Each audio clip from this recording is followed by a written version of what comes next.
યુગોથી પૂજાતું શક્તિ અને શ્રદ્ધાનું અખંડ કેન્દ્ર બનેલું એક પાવનધામ, દેશની રાજધાની દિલ્હીના મહરોલી વિસ્તારમાં બિરાજમાન માં યોગમાયા મંદિર.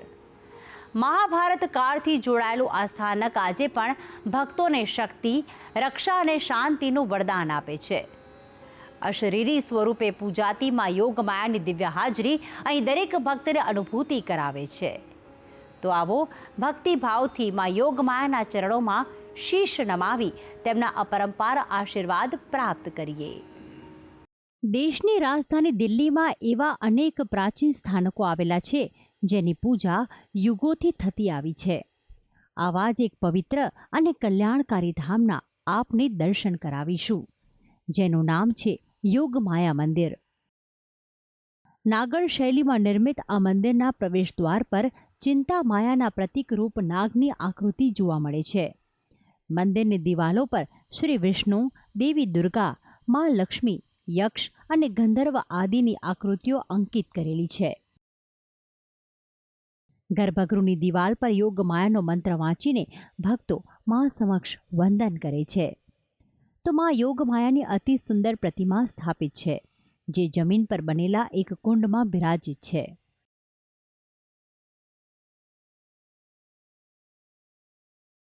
ઈશ્વરનું સ્વરૂપ સાકાર પણ છે અને નિરાકાર પણ. ઉપાસક યથાશક્તિ પરમાત્માના બંને સ્વરૂપોની ઉપાસના કરતા હોય છે. આ મંદિરમાં પણ કુંડમાં યોગમાયાના મસ્તકની સ્થાપના થઈ છે, કારણ કે શક્તિનું આ સ્વરૂપ અશરીરી છે. તેથી જ પ્રતીક રૂપે માતાજીના માત્ર મસ્તકની પૂજા થાય છે.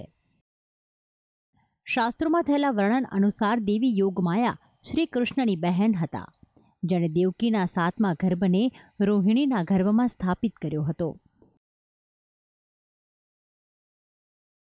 જેથી કૃષ્ણના મોટા ભાઈ બલરામનો જન્મ થયો. એવી પણ માન્યતા છે કે યોગમાયાના કારણે જ કંસના અત્યાચારથી ગર્ભસ્થ કૃષ્ણની રક્ષા થઈ હતી. દિલ્હીના સુવિખ્યાત કુતુબ પરિસરમાં લોહ સ્તંભથી માત્ર 260 ગજના અંતરે આ માઈ મંદિર આવેલું છે. ભૂતકાળમાં અનેકવાર આક્રમણનો ભોગ આ મંદિર બન્યું હતું. સમયાંતરે તેનો જીર્ણોદ્ધાર પણ થતો આવ્યો છે. રાજપૂતોના રાજા હેમુ દ્વારા આ મંદિરનું પુનઃનિર્માણ કરાયું હતું. योग माया है, कृष्ण की बहन योग माया है, जसोदा से जिनकी उत्पन्न हुई है उनका योग माया है. हर में माया है, कृष्ण में माया है, विष्णु में माया है, सभी देवी देवता में माया है, हम में माया है, आप में माया है. जो भी संसार में क्रिया होता है, जो भी हम कर्म करते हैं, आप करते हैं, पूजा पाठ अन्य कर्म, ये इनकी माया से ही आच्छादित है.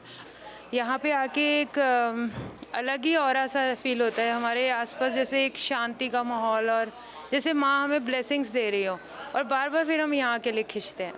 માનવામાં આવે છે કે મહાભારતના યુદ્ધ બાદ પાંડવોએ યોગમાયા મંદિરનું નિર્માણ કરાવ્યું હતું.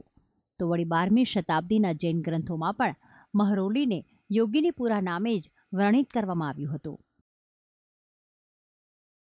તો આમ પ્રાચીન ગ્રંથોમાં પણ યોગમાયા મંદિરનો મહિમા उल्लेखायलो छे.